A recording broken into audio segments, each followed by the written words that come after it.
میں نے بڑے دھرم گروؤں سے پوچھا کہ جب کوئی نہیں تھا، نہ شری رام تھے، نہ برانا تھے، نہ شیو تھے، جب کوئی نہیں تھا تو سوال یہ پیدا ہوتا ہے منو پوچھتے کس کو تھے؟ کوئی کہتا ہے شیو کو پوچھتے، ان کے پاس علم نہیں آئے۔ بہت کم لوگ یہ بتاتے ہیں منو اس دنیا میں کچھ نہیں تھا، وہ اوم کو پوچھتے تھے۔ میں نے کہا یہ اوم کون ہے؟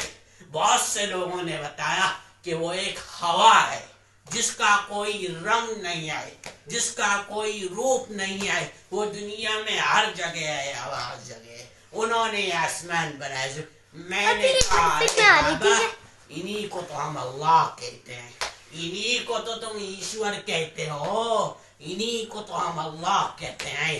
فارسی اور عربی بولنے والے خدا کہتے ہیں، انگریزی بولنے والے گاڈ کہتے ہیں، جس کا مطلب یہ ہے کہ نبی اول الزمان آدم علیہ السلام کو اللہ نے یعنی اوم نے اس بھارت کی سرزمین میں اتار کر اس دین کا آغاز فرمایا۔ پھر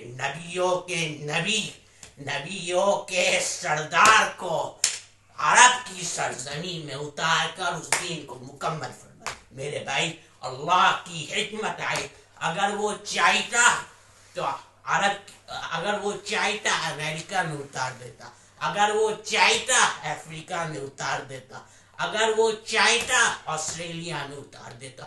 اس کی حکمت وہی جانتا ہے۔ اس نے نبی اول الزمان کو بھارت کی سرزمین میں اتار کر اور نبی آخر الزمان کو عرب کی سرزمین میں اتار کر اس دین کو مکمل فرما دیا۔